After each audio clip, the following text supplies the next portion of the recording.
Abdul Swamad Sharif Nasir. Good morning. Good morning, sir. How are you? I'm all right. Under the circumstances, Nairobi is not the same since the last time I actually came to Spice FM. Crazy weather patterns. You've seen the floods. No, actually, I'm lucky enough. Whenever I do come, I do see the aftermath of the floods.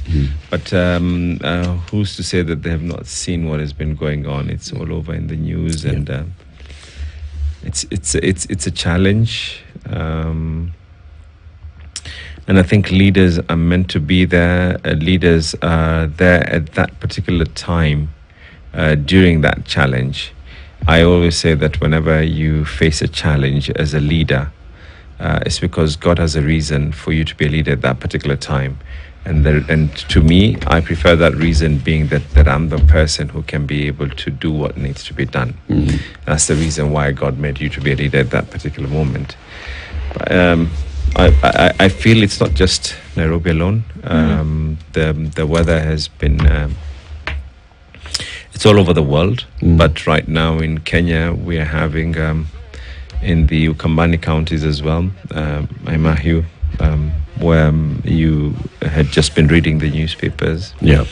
The weatherman has indicated that for this particular month, we're going to be expecting extremely high, plus 300 mm, in the coastal counties.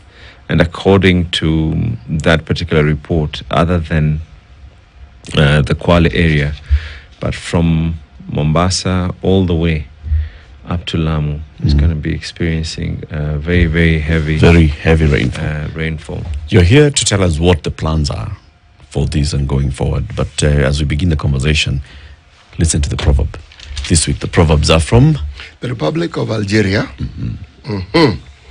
A secret for two is soon a secret for nobody.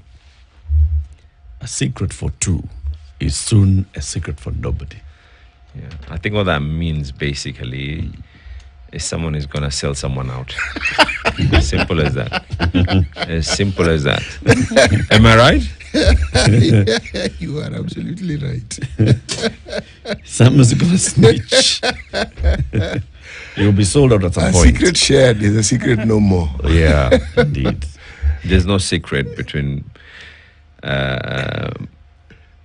just more than one person. That's it. Yeah. Governor, the second time you were here on this show, there had been some flooding in Mombasa. Yes. And there were issues that were being raised in terms of the blocked drainages, which ended up with people actually getting affected. And you had even said, what we need to do is also clear up some of these areas. We are going to clear some of these settlements so that we can give water the pathway it needs to head to the ocean. Tell us the update now with this current rainfall. I'm glad. Not that Mombasa has not rained. It's been raining the same time it has been raining in Mombasa. In Nairobi, it has been raining in Mombasa as well. The challenges that we had then, not the challenges that we have now. But you know how it is whenever, and I always tell this to my people, never get demoralized. It's human nature. People always forget that there was a time, this is what would happen when it rains. And when you have just one more place that is remaining, then it becomes a challenge. People always look at just that one particular place. When I came in here, it was all over social media. The railways roundabout had been flooded. Kibarani had been flooded. We had areas in Shanzu that had been totally flooded. Certain areas in Likoni. We did what needed to be done. Once the rain starts hitting you, then you realize, one, where is it leaking? You start realizing where is it blocking, and we fixed what needed to be fixed. Right now, there are certain places where are totally out of our control. One of them, which is the only one actually, it's the only image you'll actually see on social media going around, and this is the a place popularly known as Quick Mart. It's on Links Road. It's unfortunate, and it's very, very unfortunate, because that road, first of all, is the national government road. Historically, it had never been built with any drainage system, because it has never been assumed that growth will be in that level. So water had always been going on the sides. And this time round, what ended up happening is we sunk some vertical drainage pits, which eventually, because of the heavy amount of rain, they ended up getting full, and not only getting full, but then the water stayed continuous. I'm glad recently it's unfortunate, but and action is going to be taken. But recently, I sent in DG. We had to go in with a whole team to try and find out, what exactly is the issue. And then you realize that some private developer decides that because my house is this way, let me just add a heap of sands so that I can be able to make my road. And no one has the right to be able to build a road. Even if you're a donor and you want to do a road, you need to be able to do it in consultation with government for reasons like these. But as we speak right now, the place has been cleared. We had to clear the pathways across all sides. We've done some major works. Well, considering that it is a county government, we've done some major works, like I said, in places like Shanzu. We did what it needed to be done. Currently, we have contracts in an area called Ziwani Lasco, which again was caused by just one reason. When they were doing the Kibarani, for those who know Mombasa, when they were building that road, what they ended up doing is they discarded or disregarded the old drainage system that had been there from the colonial times. Okay. Now, and this is exactly what is happening in Nairobi. Water is coming in. If you've got a situation where you've got a glass and you're trying to pour in water, you can either, if you pour it slowly, the water is not gonna drop out. But when you go and pour all of it at a go, and then not only that, now the outlet on this other side ends up being smaller than the inlet, there's definitely going to be an overflow. And we're giving out a contract as a county government, despite the fact, again, that is not our road, but we have no option. We have sent our request to the national government that they need to do the drainage system at Links Road. As we have already sorted the problem right now, but if the rains do come in, and they do come in heavy, there's nothing short of saying that it's not an issue that is going to be about drainage anymore, because the drainage systems have been sorted out. How drastic of interventions must be taken to deal with this? One of the issues that you mentioned is that private developers doing certain things. Obviously, they've been given approvals by county to be able to develop, and their behavior. It doesn't start with just. Does it contribute to that? And how drastic do we have to get when it concerns some of these issues that we talk about today? Now with the flooding. It doesn't start with issuance of building permits. It actually starts with you have to take it back. All this starts with title deeds being given on riparian land. The whole thing is one vicious circle. You go and you try and historically we've seen situations where former regimes went to court to try and challenge some of these, and the judicial system says no, this actually is a title deed belonging to so and so. And when someone is now applying, it's their rightful title on paper and by law, but that's not God's law, because God's law is that this is a place where water has to be able to pass. What have we done as a county government? In areas like Shanzu, we had to go and talk to the people who developed. I prefer having more of a subtle approach to this, because some of the people who actually have developed are third or fourth buyers. Yep.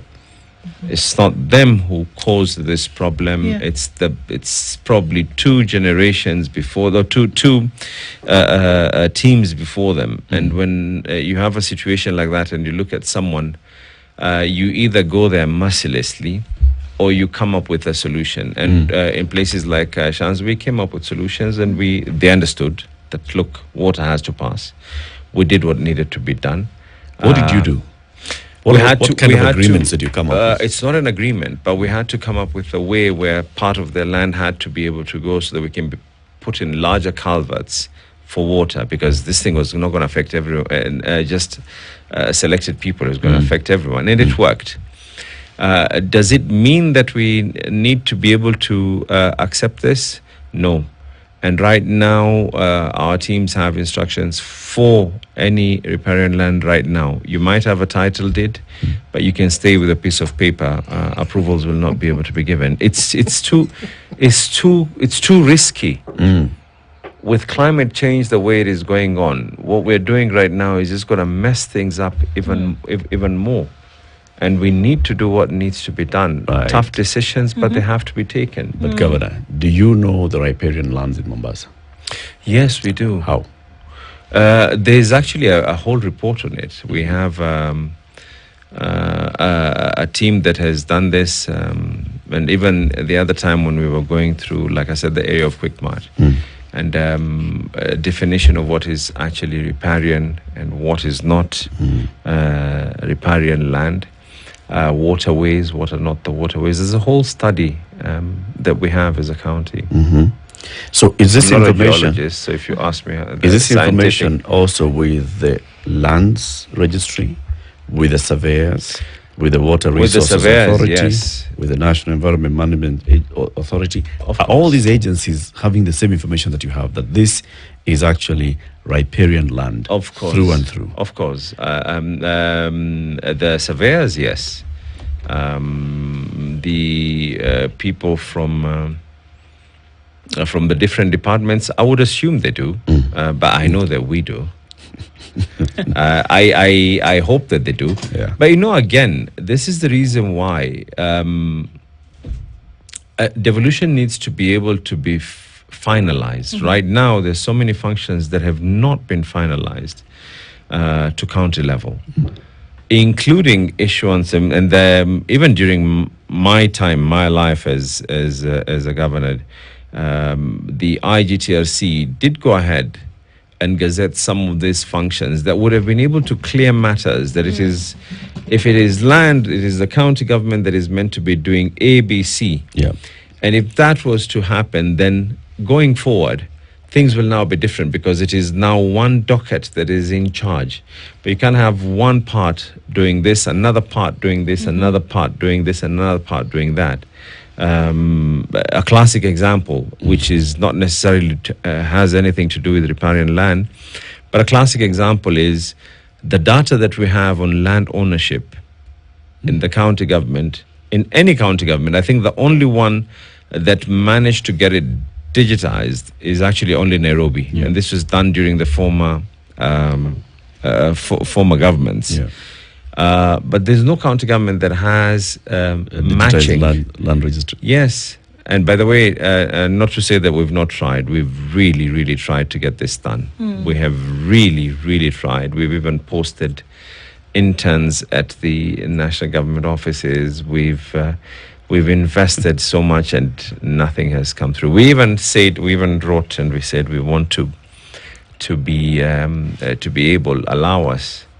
But they said they have to do it themselves, because it's very, very sensitive records for people just to walk in, and which is understandable. But right now we have to come up with a solution. And initially there was law where if someone registers their properties, they need to be able to do it concurrently with county governments. so that we can be able to know who's to be held liable, who is the person who's doing this. So right now, the only time that people can be able to come is when they want to build, because our procedures, I know I can speak on behalf of Mombasa, is our system will not allow you to even go further in the application. If one, your land rates are not cleared and your land paperwork is not in place, you can't even be able to move further in the application because everything is digital. Yeah. Let's take a break. 27